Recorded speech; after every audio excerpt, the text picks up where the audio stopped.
I'd like to introduce our speaker today. There's a person here that I wish I could introduce. I'm going to introduce the speaker in a minute, but I wish I could introduce a fellow named Ben Barron, because Ben Barron is the reason that our speaker is here. I met Ben because of Upstate Warrior Solution. A lot of times they have veterans coming out of the service, particularly after retirement, and they need some help readjusting to civilian life, which is quite different from military life. And Charlie will send out names of people and say, hey, this fellow's coming and all that. Anybody that wants to call him up and have a cup of coffee. So I do that quite a lot and met Ben. And as a matter of fact, we went last Veterans Day. We went to Applebee's. I think there's only one of them left in Greenville. It's on the apron of the Haywood Mall shopping center. And they give veterans free meals on Veterans Day. And so we met there and had a free meal. And had a good time talking, and we followed up a little bit with each other. And at one point, I had told him about this lecture series, and he's attended a few. And he's working. He's just got a job recently, and so they had him on assignment, and he didn't want to say, I can't do that. I have to go to a lunch. They would say, well, you know how that might go. So he can't be here, but I want to just give a public shout out to Ben Barron, because he's the reason that we have our speaker. Our speaker, retired Lieutenant Colonel Matthew Kutilek, is a Marine Corps veteran, and I'm not going to tell you much about his career. I'm going to leave that to him. He has an amazing story. I think it's very inspirational. I'm going to tell a few things about him. I'm going to leave out his whole career because he's going to cover that, but I know what he's going to do. He's not going to tell you some of the things. He's not going to tell you that he has extensive decorations. He's not going to tell you that his decorations include the Purple Heart, the Combat Action Ribbon with 2 gold stars, the Bronze Star with Combat V for Valor, the Achievement Medal with Combat V for Valor, the Commendation Medal with Combat V for Valor. He's not going to tell you all that, so I'm going to tell you that. He, after the Marine Corps, kept working and went with Champion Aerospace as project manager. That's where he's working now, here in Greenville with them. He's an avid reader, a student of history. He delivers a lot of motivational and educational speeches to civic, business, historical, and religious groups and churches in our area. Has a bachelor's in history from the Citadel, also has a master's degree from them, is married to Andrea, and who is a lifelong school teacher. And if a teacher likes you, I mean, they've seen the whole spectrum, and if they choose you, it really does speak well for you. Not only that, he's got 4 daughters. He has dogs, cats, rabbits, goats, and chickens. So anybody that likes children and animals is also a great guy. So he's a fabulous guy. And I want to bring Matthew up, but I do want to tell you, Matthew, I want you to tell the whole story, because I want you, don't leave out the marathons and even the ultra exercise 50K that you did, because to most of the people in this room, an ultra marathon is taking the stairs instead of the elevator. So we need some inspiration to think more bigger than that. So here we have, please give him a hand, Matthew Kutilek. He just told me I'm the 145th speaker at this military lecture series, which is incredible. I reviewed the list when he sent it to me, and I knew a lot of those incredible personnel that have spoken here, served in the military. And Bob, I really appreciate what you've done for the United States and for Greenville County. However, sir, you did cost me a $1,000 voucher last night. I'm the purchasing manager at Champion Aerospace in Liberty, $350 million business unit. There's parts in nearly every aircraft in the United States. I was traveling all week. I landed in Evansville, Indiana, drove up all the way to Cleveland, 700 miles, visited 9 suppliers all throughout Ohio. And I was in the Atlanta airport last night, and they overbooked 2 flights, and they were offering $1,000 vouchers. And I raised up from my seat to go take advantage of that $1,000 voucher, but I thought of Mr. Howard. I'm like, no, I cannot let him down. So I'm here today, sir, for that. I was dreaming of where can I take my wife with this $1,000 voucher, but It's an honor for me to be here. I'm mindful of your time. My intent is to speak for about 20 minutes and then have some question and answers. I know it's close to 1 o'clock. If you need to get up and leave, by all means do so. No hurt feelings on my part. I will briefly touch on what Bob mentioned as far as getting shot by an enemy sniper in combat. I guess I'll do that in the middle of the speech. I didn't intend to do that, but I'll hit on that, sir, since you'd like me to. What you see up here, all the pictures I'm going to show you today, I'm basically going to talk about my career a little bit and see how it relates to the current events right now in 2025. Because stories are stories unless you can apply them to current events. The reason we study history is so we can learn from them and apply them to what's going on in the United States and the world today. This picture right here, all the photos here were taken by me, most of them except a couple. This one right here, I was stationed at the Pentagon for the last 3 years of my career. I was the Special Operations Advocate for the United States Marine Corps at the Pentagon. I worked with Special Operations Command, Marine Corps Special Operations Command, and as an ultra-endurance athlete, I lived a half mile from George Washington's Mount Vernon. I studied thousands of hours on him. Anyway, I would ride down the George Washington Parkway nearly every day on my bike, 17 miles to the Pentagon. I would go on 80-mile rides, whatever.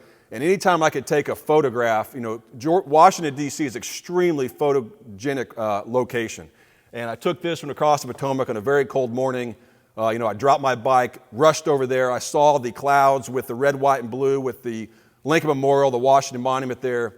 And I took this photo, and I thank God for this incredible country that we have the opportunity to live in. That my identity for 20 years was a United States Marine, but as I mentioned, my identity right now is as the purchasing manager at Champion Aerospace. I visited 9 suppliers this week, machine shops. What you see in here is just indicative of what I can go through. I went to a machine shop called Obar's Machine and Tool in Toledo, Ohio 2 days ago. The machine shop was created in World War II by gentlemen who service parts for the military industry, also championed spark plugs back in the day. The one in the middle there, that's a spring. They make little springs in Elyria, Ohio, for springs that go into any component around the world. And the last one there on the right is a place called General Die Casters in south of Cleveland, where they do die cast material. The point is, I have the opportunity to see the incredible industrial might of the United States. And if there's any doubt on whether or not we can be a self-sustaining nation, all you have to do is travel with me any day of the week to these incredible machine shops and suppliers throughout the United States. If the day were to come where we would have to mobilize like we did during World War II and be dependent upon only our resources, there's no doubt in my mind that we could do it, in spite of what the negative media says or anybody else. So it's incredible that we live this in this country. So very briefly, Iraq, September 11th happened. Shortly thereafter, invaded Afghanistan and Iraq. I found myself in the first wave in Iraq. I was on a Marine Expeditionary Unit. We flew into Mosul, Iraq, and northern Iraq. And that was the first firefighter I was ever in my life was April 15th, which is actually 2 days ago, 2003 in Mosul, Iraq, in downtown Mosul at the Ba'ath Party headquarters. I had a platoon of 20 Marines, and this is kind of the result of that. A couple days later after there, we got extracted out of there back to the Mediterranean Sea. Went back to Iraq 2 years later as a platoon commander. Average age of this platoon was 20 years old. 20 years old. And I know a lot of you are mindful of that, but I don't think a lot of people in the outside world are. When they see veterans, they see people like us that are a little bit older. But the reality is when most of you, if you served in the military, when you served in the military, you were 18 to 24 years old. And we can never lose sight of that.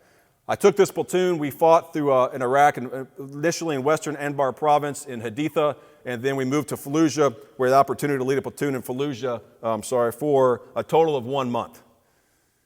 In the Battle of Fallujah in November of 2004, our battalion, 1st Battalion, 8th Marines, alone, we lost 19 Marines killed in action, over 250 wounded. 19 Marines killed in action, 250 wounded. 8 of those Marines that were wounded were served in my platoon. 2004. 6 years later, I deployed again to Afghanistan, the first time to Afghanistan. Southern Afghanistan in the Helmand River Valley on a place called Laki. It was there we did a nighttime infiltration into this area. It had never been held before by coalition forces. I infiltrated with 100 United States Marines and 100 Afghan soldiers under the cover of darkness on January 4th on 2010, and we maintained this territory for the next year, not only our unit, but follow-on units. This right here is a meeting with the local Afghan elders from the local region right there.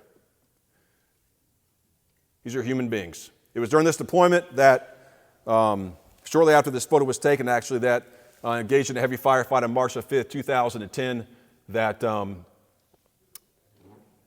11 o'clock in the morning, we had a movement of contact, and in a heavy firefight, for the first time in our deployment, I heard what was sniper fire. I'd heard it before many times in Fallujah in Iraq. We had a lot of counter sniper fire in Fallujah. 4 of our snipers were killed in Fallujah, headshots by counter snipers, likely Chechen snipers.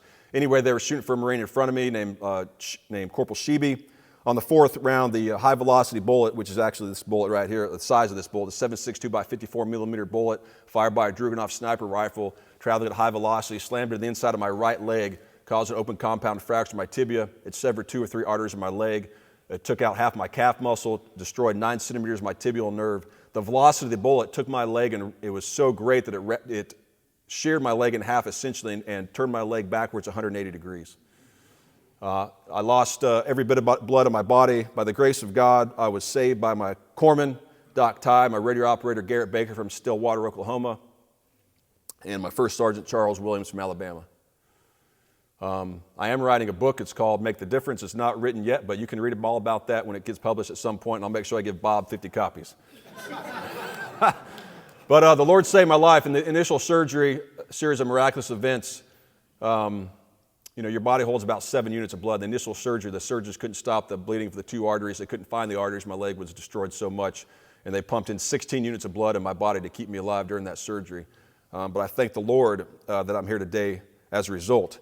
It was as a result of that I got into ultra-endurance cycling and running because I couldn't walk, and so I learned how to ride a bike, and I rode 68,000 miles over the course of the next 8 years in order to rehabilitate. But that's a different story for a different day.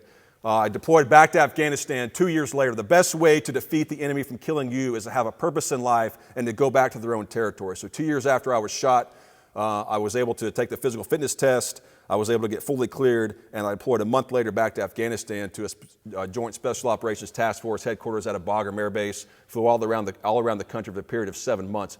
This happens to be part of the ridiculous coalition policy to reintegrate Taliban fighters back into the coalition.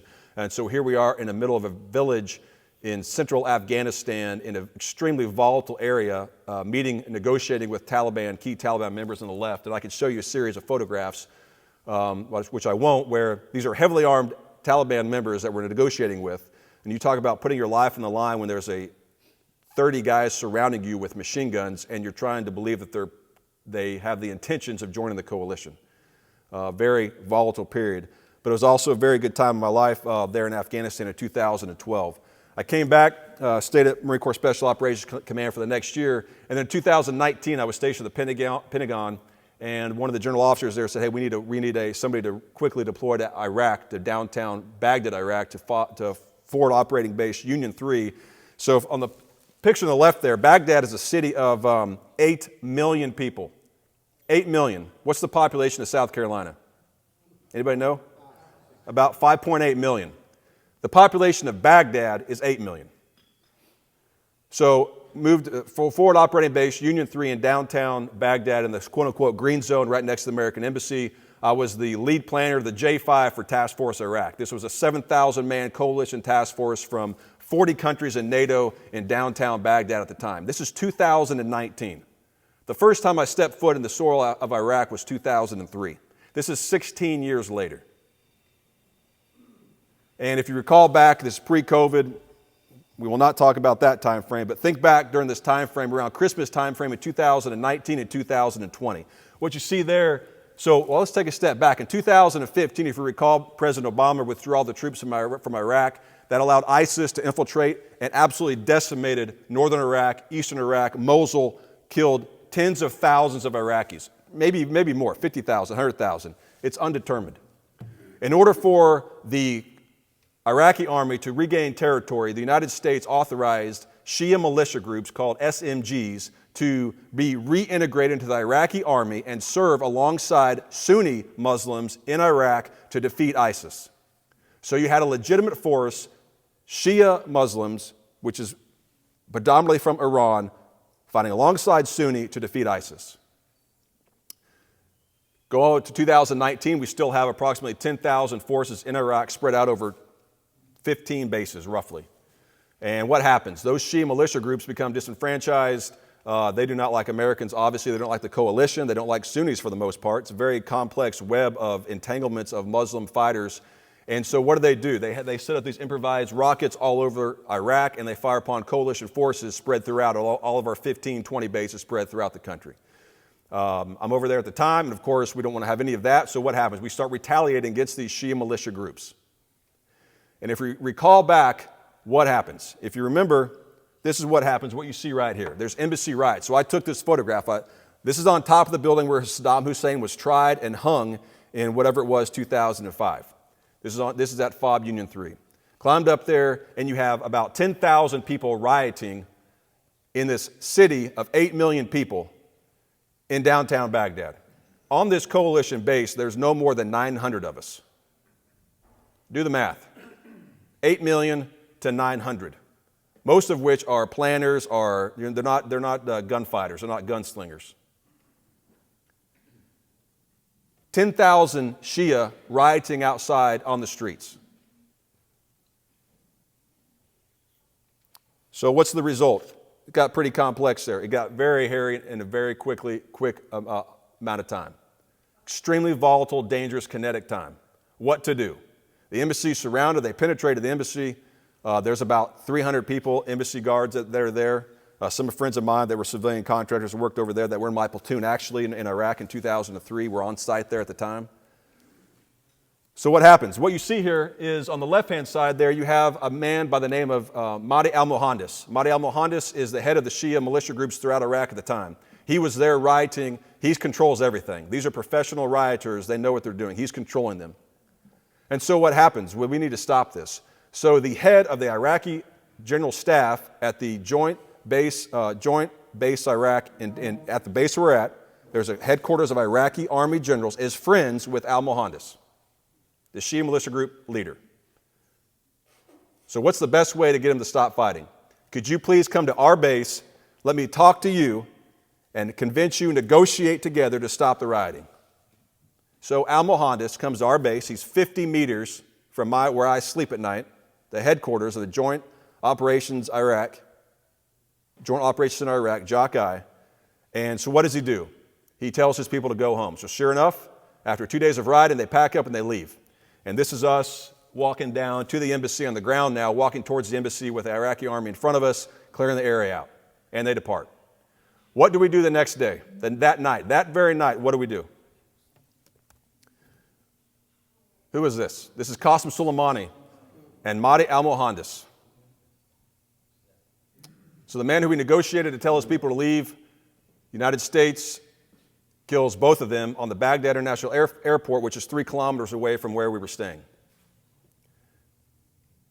Pretty incredible event. What's the reaction of that? Is Iran just going to say, okay, that's fine? Does the Shia militia group say that's fine? We're in a city of 8 million people. There's 10,000 rioters in Baghdad that just surrounded the embassy. There's probably 100,000 Shia militia in the area. They retaliate by, if you remember this, I did not take this picture, I took it off the internet, but they fired theater ballistic missiles for the first time in a very long time into Iraq. All over from the north to the west, al-Assad to central Iraq. This is a pretty critical moment. It may not be critical for you back here, but if you're Matthew Kutilek and you're on FOB Union 3, and now there's about 300 coalition forces, so we flew an incredible 600 people, NATO forces out of Baghdad to Kuwait in one night. Multiple runs of C-17s out of Charleston flew from Kuwait to Baghdad. They had 250 people strapped to the deck of a C-17 flying to Kuwait that night. 2 turns, 2 nights in a row. Nobody left in Baghdad. There's about 300 of us. 8 million people, 100,000 Shia militia groups, at least 10,000 riding. And I'm talking, this base is teeny tiny. It's a couple hundred meters. So, my next slide is this. So I brought my notebook from Afghanistan. You know, anybody in the military, you take notes. You know, you think that being in the military, the first 10 years of my career, my weapon was my primary, my gun, and my brain was my primary weapon systems. The last 10 years of my career, this was my primary weapon system and a pen. You know, I was a lead planner. I got to plan things out. I got to know what's going on, take notes. And so what you see here is my notebook, which is right here in my hand that I wrote the day after this happened. And so I walked outside. I just looked at my timestamp, and that's about 2 in the morning on Fob Union 3. And there was nobody out. And this is not a good moment. This is not a good moment. We're at a flex point. So what you see there, and I'll use my pointer right here, what you see there is that this is a little graph I made in a meeting the next day. I was the lead planner, so walked into a meeting. There was 15 general officers spread around the world in there, literally, from all the NATO countries. And there was a look of terror on all their face, like, what are we going to do? And so what you see here is a little graph, risk, time. And you have right here, this is the danger zone, and we were right there in the cusp of the risk going way up, and then what you have here is kinetic activity. We're at a decision point in history right there, because what's our response going to be? President Trump was the president at the time, and I can tell you for certain that there was everything in place to go complete ballistic on the country of Iran. From Diego Garcia to submarines in the Persian Gulf to every base imaginable to aircraft spun up all around the region. But for whatever reason, President Trump decided not to do that. An act of caution and an act of mercy. And I don't know if you heard Bob's prayer, and I don't have a theme for this luncheon, but my theme is what Bob said in his prayer. In a world of war, we pray for peace. You would think that would be kind of crazy coming from a Marine who have literally been in hundreds of firefights. I've dropped tens of thousands of pounds of ordnance on enemy fighters throughout Iraq and Afghanistan as a fire support coordinator on multiple deployments. And I thank God that on that day, Donald Trump chose peace over war.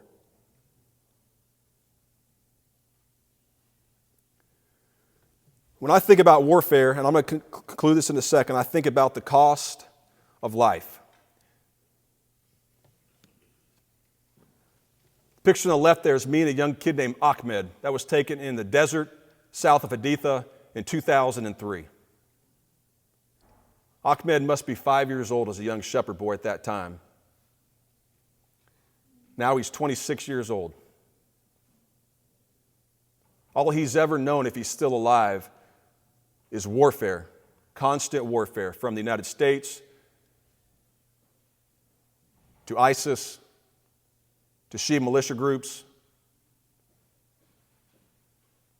What you see on the right there is a bunch of kids who were flying a kite. That little can in the boy's hand with a red string is a kite they were flying. We were patrol in Lackey, trying to give them as much security as possible in the short amount of time that we were there so they could enjoy life as little kids. The joy in their face did not last because the day we left, that entire village was destroyed by Taliban fighters. Anybody that had anything to do with coalition forces was destroyed and killed. Their parents, likely them. Tortured, mutilated, gone. Of course, we all know the debacle of the withdrawal from Afghanistan in 2021. After the war in Afghanistan cost us $330 million a day. A day. Of course, who was held accountable for that withdrawal? Not a single person. This may seem like an insignificant roadside hut to you. This is a small hut that you'll see anywhere in Afghanistan along the Helmand River Valley. On February 20th, 2010, two of my platoons were down there in this area. Movement to contact over 6 hours. The huge dust storm came up. If you've ever been to Iraq, Afghanistan, dust storms come up, you cannot see anything. Two United States Marines, aged 19 and 22, in order to provide a cordon around two vehicles, moved to this location to get some cover and concealment and provide a primary direction of fire down that road. As they entered this hut, they stepped on a pressure plate IED and were dismembered and killed instantly.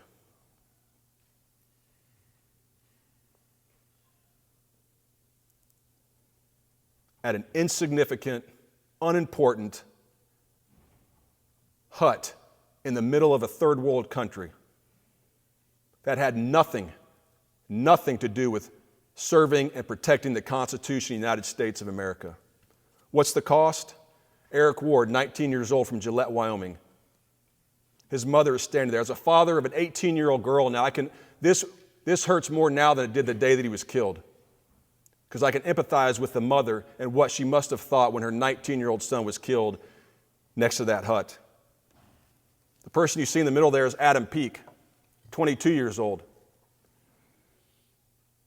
He's from just outside of Cincinnati. I drove by from Fort Mitchell, Kentucky. I drove by his cemetery 2 days ago.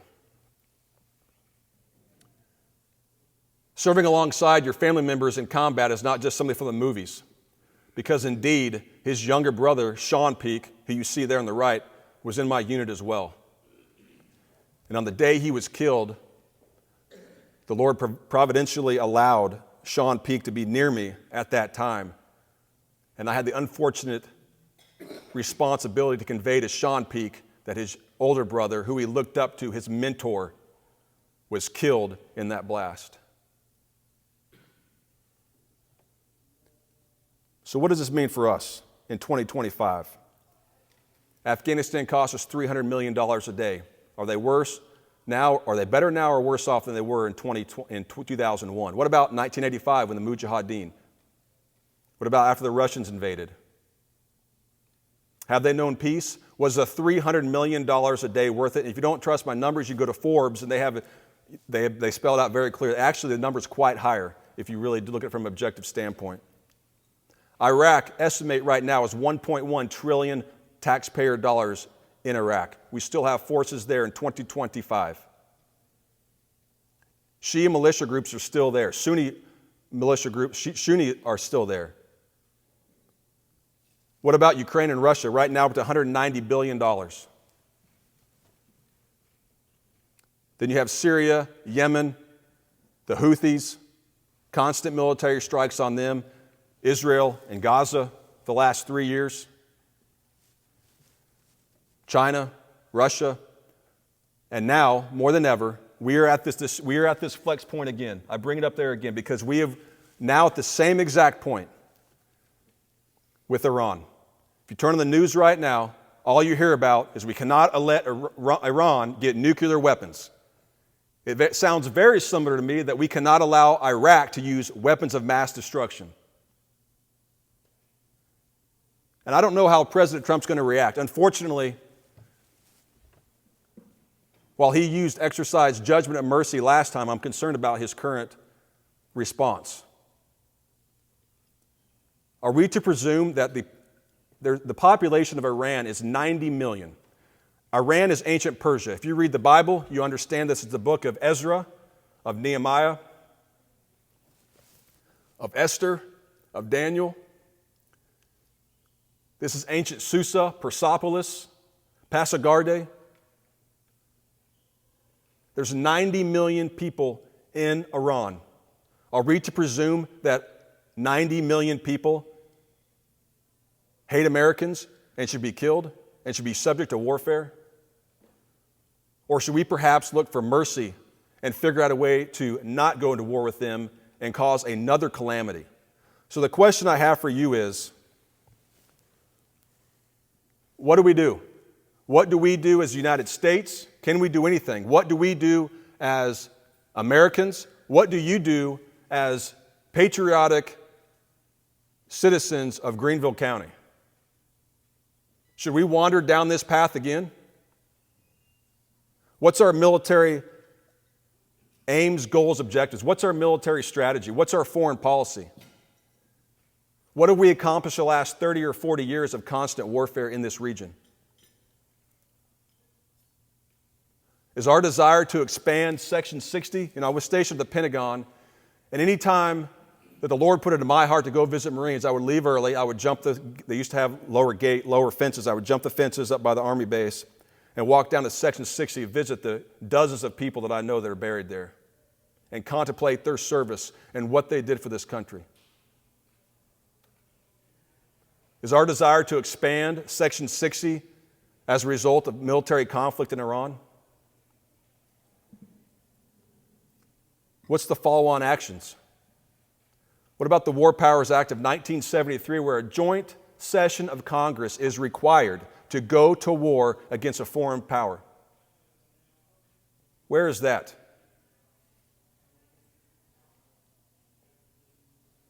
And lastly, as the general has done many times, if I have done many times, when you enlist a Marine, I was at church on Sunday at Pickens First Baptist Church, and a brand new Marine was there, just graduated boot camp. When he enlisted the Marine Corps, when we re-enlist somebody, they raised their right hand and said, "I do solemnly swear I will support and defend the Constitution of the United States of America against all enemies, foreign and domestic." And I ask, before we do anything, before we expand Section 60, before we get involved in other conflict, before we invest $300 million a day, can we at least take time to have a conversation about what does this do in support and defending the Constitution of the United States of America? Thank you, Bob, for the opportunity to speak here today.